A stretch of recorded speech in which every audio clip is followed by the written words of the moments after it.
Buenas tardes, gracias a todos por acompañarnos. Una nueva jornada aquí en la Feria del Libro, en el auditorio de TICMAS. Hoy tenemos un día dedicado a la transformación educativa que organiza la Ciudad de Buenos Aires, que está llevando adelante el Ministerio de Educación de la Ciudad de Buenos Aires y que se llama Secundaria Aprende. Varios referentes, directivos de escuelas, rectores, también estudiantes van a pasar por este escenario. La primera charla del día la hacemos con la ministra Mercedes Miguel, a quien le agradecemos muchísimo este tiempo que nos da. Gracias por venir, Mercedes. No, gracias a ustedes por invitarme. Siempre es un placer participar del stand de TICMAS. Quería preguntarte inicialmente sobre el diagnóstico que los llevó a ustedes. Hicieron un brief muy largo y bastante profundo sobre cómo estaba la situación de la educación que los llevó a pensar en esta nueva transformación educativa. Quería preguntarte ese primer diagnóstico. Bueno, nosotros, Secundaria Aprende es una de las 12 políticas de nuestro plan estratégico Buenos Aires Aprende, que tiene 12 políticas públicas, y todas las 12 políticas públicas fueron creadas sobre la base de la evidencia empírica. Para el caso de secundaria tuvimos varios indicadores que nos permitieron observar que había algo que teníamos que hacer, entre ellos los resultados de matemática, los resultados de lengua, la tasa de abandono, la repitencia, un dato que se volvió muy crítico, que es la cantidad de estudiantes que faltan a clase en secundaria, las materias que más se llevan los chicos. Hicimos como el top 5 de asignaturas que veíamos que se repiten todo el tiempo como materia previa. Y después tomamos otros datos, que eso sí fue una novedad, que son datos más asociados al bienestar emocional. La cantidad de chicos, 5 de cada 10, que reconocía que su estructura emocional no era todo lo buena que les hubiera gustado que sea. Entonces, nosotros además los resultados de las evaluaciones de la ciudad, los resultados de las evaluaciones nacionales, después parte de mi equipo va a estar ahondando un poco más en los detalles, pero lo cierto es que cuando pusimos todos estos datos sobre la mesa y algunas encuestas que hicimos a supervisores del nivel secundario, directores y estudiantes, nos fueron dando pistas de por dónde debería ir la política pública y la diseñamos sobre la base de esta evidencia. Una de las cosas que más pedían tanto directores como profesores como estudiantes era revisar en gran medida la experiencia de aprendizaje o cómo ellos estaban aprendiendo. Entonces ahí armamos una política pública de 4 grandes dimensiones, la dimensión que hace… Esos stickers que tenías en tu mesa, ¿no? Sí, los tengo ahí para no perder el foco, estamos muy enfocados en nuestro plan estratégico, lo que hace a docentes, lo que hace a la organización de la escuela, lo que hace a los estudiantes, su experiencia de aprendizaje y lo que hace al contenido o a cómo vamos a lograr que ese contenido, el diseño curricular que no se tocó, cómo hacemos para que eso se transfiera en una manera más atractiva y desafiante y exigente de aprender. Así que ahí estamos ahora y ya después creo que los mejores voceros van a ser los estudiantes y los directores. ¿Cómo fue pensar el cambio copernicano, esa revolución copernicana de pasar de un estudiante en un receptor al aprendizaje autónomo? Bueno, creo que somos bastante conscientes del cambio de raíz, como me gusta decir que estamos haciendo, estamos rediseñando la escuela secundaria. Fue muy atractivo, con reuniones muy largas de muchas horas de discusión, pero siempre con una premisa, que era poner al estudiante en el centro, poner el aprendizaje en el centro de todas las decisiones que tomamos. Y entonces nos sentimos muy acompañados por lo que nos decían los chicos, por lo que nos dijeron los supervisores, los rectores, y la verdad es que fue una política pública muy consensuada en términos de cuando presentábamos los datos estadísticos de cómo estábamos. La primera reacción fue: hay algo que tenemos que hacer y tiene que ser distinto a lo que venimos haciendo hasta acá. Y después empezamos a diseñar entre todos. Te diría que el cambio más rotundo fue el de cambiarle la organización al docente, que pasamos del llamado docente taxi. Un docente en la Ciudad de Buenos Aires tiene un promedio de escuela pública estatal, tiene un promedio de 3 escuelas asociadas. Algunos profes de escuelas privadas también tienen más de una escuela asociada. Y cambiar de eso a un docente que permanece toda la jornada en la escuela, creo que es histórico. Y el segundo aspecto es la práctica del docente, es lo más difícil de toda. Yo siempre digo que una reforma educativa es una reforma emocional, porque hay algo del profe, de la escuela, del equipo directivo, que tienen que dejar de hacer como lo venían haciendo. Y en segunda instancia, el alumno, el estudiante estaba más acostumbrado a estar sentado en una silla, esperar que venga. Después ustedes cuenten su versión, chicos, pero un profe atrás del otro, con una capacidad finita de nuestros adolescentes de prestar atención últimamente, motivo por el cual sacamos los celulares del aula también, pero pasaron de ser estudiantes pasivos a estudiantes activos. Les estamos exigiendo mucho más de ellos en esta instancia. Dijiste esto de una reforma educativa es una reforma emocional. Creo que usamos esa frase de título de la entrevista. ¿Cómo se construye confianza? ¿Cómo se hace para que ese cambio emocional se sostenga? Qué buena pregunta. Bueno, somos bastante fanáticos en mi equipo. Acá hay parte del equipo súper importante. Sin equipo no hay nada. Así que estoy muy agradecida del equipazo que tenemos en el Ministerio de Educación, pero también en el sistema. Los directores son equipo con nosotros, los supervisores. Y la confianza me parece que se construye a partir de sostener tu palabra. Si vos decís, yo voy a hacer esto con ustedes y ellos sienten que es con ellos, das un paso. Si después pones en práctica eso que dijiste que íbamos a hacer, das otro paso.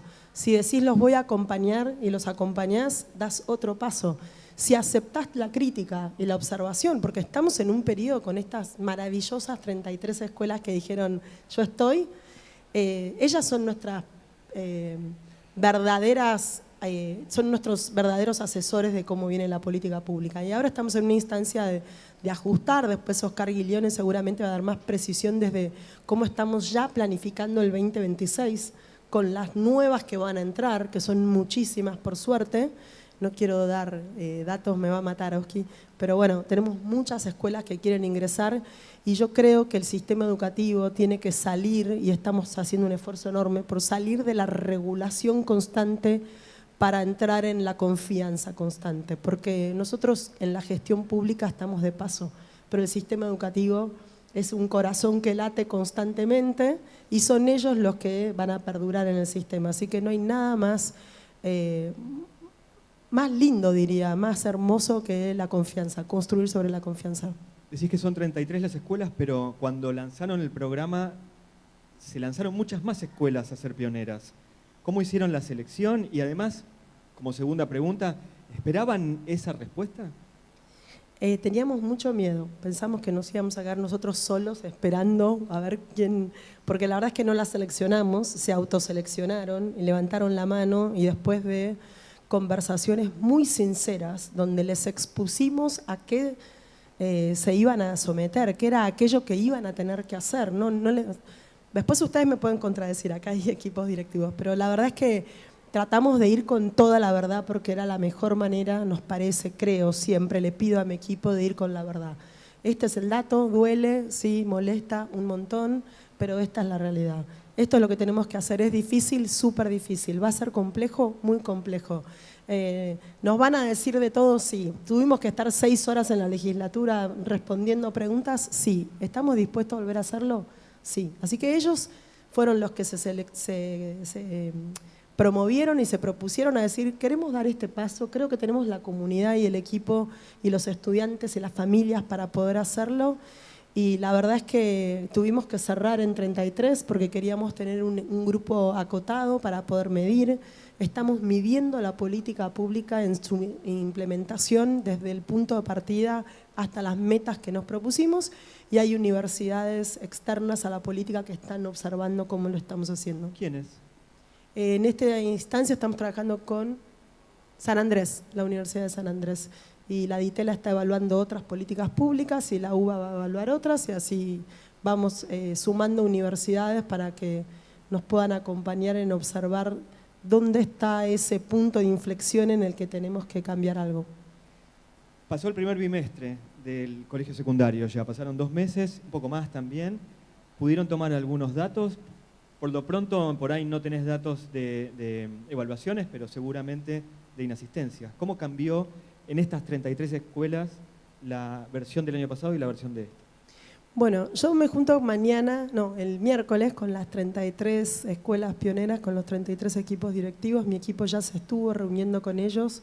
También hay talleres con los estudiantes, más de 50 estudiantes estuvieron devolviéndonos cómo viene siendo esa experiencia. Creo que Oscar e Inés tienen más datos sobre estos indicadores que claramente estamos siguiendo, pero hoy más que cuantitativo estamos recolectando más información cualitativa para ver qué es aquello que tenemos que mejorar o qué no está funcionando tan bien o qué está funcionando muy bien y cuáles son los aspectos, por ejemplo, de la organización docente, por ejemplo, de la experiencia de que los chicos no tienen una sola aula asignada, sino que la escuela se volvió un laboratorio de aprendizaje. Pero ahí también hay un desafío, ¿no? En lo edilicio. Uno de los directivos que viene a hablar es Diego Barón. Yo lo entrevisté en aquel momento cuando comenzaban y él decía que tuvieron que hasta cambiar la sala de profesores del lugar, porque si un profesor quería ir al baño, tardaba un montón en llegar al otro lado y se perdía la hora libre o el espacio del recreo para hablar con sus compañeros. Qué maravilla ese rector. Bueno, a eso los invitamos, a repensar toda la escuela, a usar todos los espacios están habilitados para aprender. Entonces algunos reconvirtieron espacios que decían, che, yo la verdad que acá que tengo estos ficheros que ya no los necesito más porque digitalizamos todos los libros matrices, por ejemplo, se retiraron y eso generó de verdad espacio en un montón de escuelas, o la sala de música la usaban poco tiempo a la semana o mucho tiempo y fueron reacomodando para poder darle a los chicos una experiencia de aprendizaje diferente. Así que ahí es donde volvemos a la confianza. Nosotros confiamos que el equipo directivo tiene toda la potestad, la capacidad y la responsabilidad de rediseñar sus espacios como les parezcan. ¿Cómo es la relación con los otros ministros? Cuando te encontrás con ellos, por ejemplo, mañana en el Consejo Federal, ¿hablan de tus experiencias en Secundaria Aprende? Sí, hablan de eso, nos vinieron a visitar. Hace poco tuvimos una comitiva de San Juan que estuvo una semana, creo, recorriendo nuestras escuelas. Y eso es algo muy lindo, nosotros somos muy abiertos a compartir, también la ministra de Corrientes, la ministra de Entre Ríos, el Consejo Federal ya elaboró un documento de secundaria, porque ellos también quieren promover algunas experiencias de secundaria y nos invitaron a participar y a compartir con el resto del país esto. Yo cuando fui secretaria de Estado a nivel nacional, nosotros hicimos la resolución 330, creo que es el número, Vivi, de secundaria también, secundaria aprende, ¿no? Bueno, el MOA, Marco de Organización del Aprendizaje para todo el país, donde habilitábamos a cada provincia a poder repensar la secundaria. Soy bastante consistente, hace muchos años que vengo tratando por donde paso, de rever y repensar la secundaria, porque la verdad es que ha quedado como muy estancada en una situación y en un modelo de aprender que necesita a todas luces ser repensada. Antes de empezar la charla te decía que yo no sabía que había fundado el capítulo argentino de Enseñapor, ¿no? El Enseñapor Argentina. Y Enseñapor Argentina es una fundación que promueve un tipo de docente distinto. ¿Cuánto impacta ese recorrido tuyo de Enseñar en la reforma de Secundaria Aprende? Bueno, soy cofundadora, hay 3 grandes más que me acompañaron en ese momento hace 15 años, Oscar Guilione, Ramón Lanús, Ale Ganimián, y creo que explica un poco la coherencia que tengo a lo largo de mi vida de tratar de generar que algo distinto pase en las aulas, en las escuelas, siempre basada en la confianza. Tenemos mucha gente, muchos alumnis de Enseña por Argentina están trabajando, es un poco la lógica de la fundación, sembrar transformadores, agentes de cambio. Cuando estuve en River, todos los docentes de Riverdar, por ejemplo, son alumnis de Enseña. Y hoy creo que todos los 33 son parte de la misma lógica, ¿no? Las 33 escuelas pioneras tienen equipos docentes y equipos directivos que se pusieron la 10, la 20 y la 30 para llevar adelante este impulso y son agentes de cambio. Son 33 escuelas que hoy nos podemos dar el orgullo de decir a otros colegas, vengan y les queremos compartir cómo lo estamos haciendo. Te hago una pregunta más de Secundaria Aprende y si querés, después te robo unos minutos para hablar de deportistas de alto rendimiento. Cuando ustedes el año pasado estuvieron trabajando con las escuelas, vieron experiencias en el extranjero, de hecho se fueron a Brasil. ¿Cómo ves o cómo estás evaluando la relación de las escuelas pioneras y de Secundaria Aprende frente a las experiencias de otros países? Bueno, sí, fuimos a Brasil, a distintos estados, los 33 rectores fueron a San Pablo. Yo estuve en otro estado de Brasil, donde las escuelas de modelo integral se ampliaron muchísimo a lo largo de todo el territorio brasileño, pero también recolectamos experiencias de otros países del mundo, como Colombia, Ecuador, Chile, y otros países ya más de Europa o estados de Estados Unidos, que estamos todos mirando la transición más compleja del sistema educativo, que es la última etapa de la secundaria a la vida de los chicos. Y de todos esos modelos nosotros hicimos el propio, que le terminamos de dar forma con nuestros directivos, que además ellos también viajaron, pero cada uno cuando vuelve a su comunidad necesita ponerle su propia impronta. Y ahí es donde nosotros les otorgamos la confianza y la libertad de que hagan los ajustes necesarios. Así que somos muy fanáticos de aprender. Y si hay algo que está funcionando en otro lugar, con toda la humildad del mundo nos acercamos a poder aprender y tomar eso. Y la verdad que estoy muy orgullosa de lo que estamos viendo hasta acá, con todos los errores que podamos estar cometiendo, por supuesto, son perfectibles, son ajustables, pero confío ciegamente en nuestros equipos directivos. Ahora sí, si querés, te hago dos preguntas sobre River Dar, sobre el modelo Dar, y vos me decías, no estoy mirando igual, tengo problemas de colores, y vos me decías que también estaban hablando sobre agentes de cultura, ¿no? Sí. Bueno, fuera de broma, más allá de lo bien que la pasamos ayer nosotros. Yo estaba en el auditorio, así que no vi nada, no te preocupes. Justo te quedaste sin luz. Bueno, deportistas de alto rendimiento viene desde el año 2023, creo que se firmó la resolución, y cuando asumí como ministra, lo que hicimos fue ampliarlo. La Ciudad de Buenos Aires tiene una particularidad maravillosa, que es que tiene 18 estadios de fútbol y es una de las ciudades con mayor cantidad de estadios en el mundo.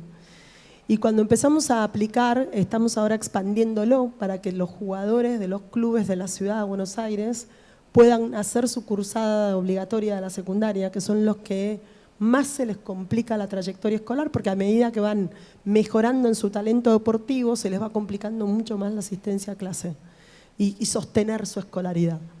Y después pensando, nos dimos cuenta que también los artistas, que el sistema educativo de la ciudad los denominó artistas de alta dedicación, son esos chicos que se dedican a cualquier lenguaje artístico, pueden ser bailarines, bailarinas, intérpretes de cualquier tipo de instrumento, actores, actrices que tal vez están trabajando en alguna serie, en alguna película, firmaron un contrato, menores de edad.